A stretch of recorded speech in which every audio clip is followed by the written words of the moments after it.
دوایەوەی کافرەکان لە پشکنین و گەڕان ماندوو بوون و لەوە بێ ئومێد بوون کە بیدۆزنەوە سرەوتن کەوتنە دانانی پیلانی تر ئەمانیش لە ئەشکەوتەکە هاتنە دەرەوە و بەو سواریەی پێشتر بۆیان ئامادەکرابوو لەگەڵ عەبدوڵای کوڕی ئورەیقەتدا کە دەلیلی ڕێگایان بوو بەرەو مەدینە کەوتنە ڕێ.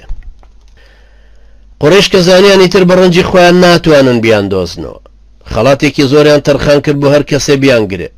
سوراقەی کوڕی مالیک کە سوارچاک و شارەزای ڕێبوو کە بە مەیزانی ئەسپێکی پتە و چاچی پەیدا کرد و کەوتە گەڕان تا دۆزینیەوە و لەو بیابانە لیان نزیک بوو. ئەمانیش کە بینیان پێغەمبەر صلی الله علیه وسلم دوعای لێ کرد بۆیە هەر چوارپەلی ئەسپەکەی بەلمی بیابانەکەدا ڕۆچوو هەرچەندی هەوڵی لەگەڵدا نەیتوانی دەری بهێنێتەوە.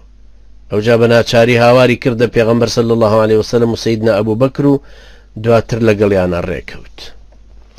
پێغەمبەر صلی الله علیه وسلم بەڵێنی بازنگەکانی کیسرای فارسی پێدا کە دوای گرتنی تەختی ئیمپراتۆریەتی کیسرا بۆ ئەو بێ بەرامبەر ئەوەی کە هەواڵی بینینیان لە قوڕیش بشارێتەوە. ئەویش گەڕایەوە. سەیریکەن برایانی بەڕێزم بەڵێنێک لەم کاتی ئیستیزعافەیە و کە پێغەمبەر صلی الله علیه وسلم ڕاوە دوونراوە لە وڵات دەرکراوە خۆی شاردۆتەوە تەنها ئەبوو بەکری لەگەڵە. ئەو بەڵێنە گەورێشی پێدا کە بازنگەکانی کیسرای لە دەستەکە بە مەرجێ خەبەرەکەیان لێ بشارێتەوە. ئەم سوراقێش ئەوەندە باوەڕی بە پێغەمبەر عەلەیهی سەڵات وسەلام کە ڕاستگۆیە لە قەناعەتیا ئەوە ئەچەسپێ کە مادام محەممەد وا ئەڵێ حتمەن ڕاستەکە. سوراقە لەگەڵەوە شاکە کافر بوو لەگەڵەوە شاکە خەڵاتەکەی قوڕیش سەد حوشتر بوو کە حتمەن وەریەگرت. ئەو بەڵێنەدا هاتووە نەزانراوەی لە پێغەمبەر صلی الله علیه وسلم وەرگرت کە چەند گەورە و دووریشە چەند خەیاڵیشە. پێغەمبەرێک کە پەنای لەناو قەوم و کەس و کاری خۆیان نەماوە داڵدەی بدەن کەچی وادەیەکی ئاوە خەیاڵی بە کابرایەکی کافرەدا ئەم کافرەش باوەڕی پێکا و سەد حوشتەکەی ناو لە پیدەستیە گۆڕێتەوە بە بازنگی نەدی و نەناسیوی پاشایەکی دەسەڵاتداری فارس کە دەسەڵاتی بەسەر دورگەی عەرەبی شاها بووە. ئەمە چەند لای ئێمە سەرسوڕهێنەرە کەچی لای سوراقە سەرسوڕهێنەر نەبوو.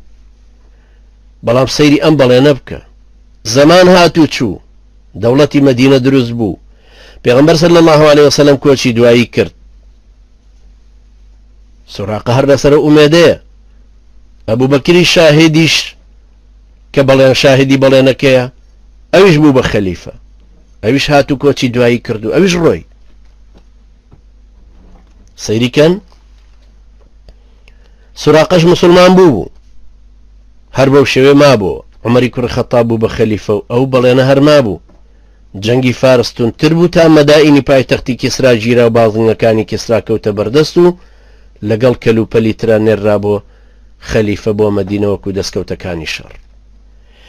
کە بازنگەکانی کیسرایان بە تایبەت هێنا ناردی بە شوێن سوراقەدا کە هاتە خزمەتی بازنگەکانی دایە و فەرمووی ئەوە بەڵێنەکەی پێغەمبەرە صلی الله علیه وسلم کە ڕۆژی هیجرەتەکەی مەدینە پەیداوی. سوراقە وەری گرت و ئەم دی و دیوی کرد و سەیری کرد و ئەنجا فەرمووی ئەوە خستمەوە ناو بەیتولمالی موسڵمانان.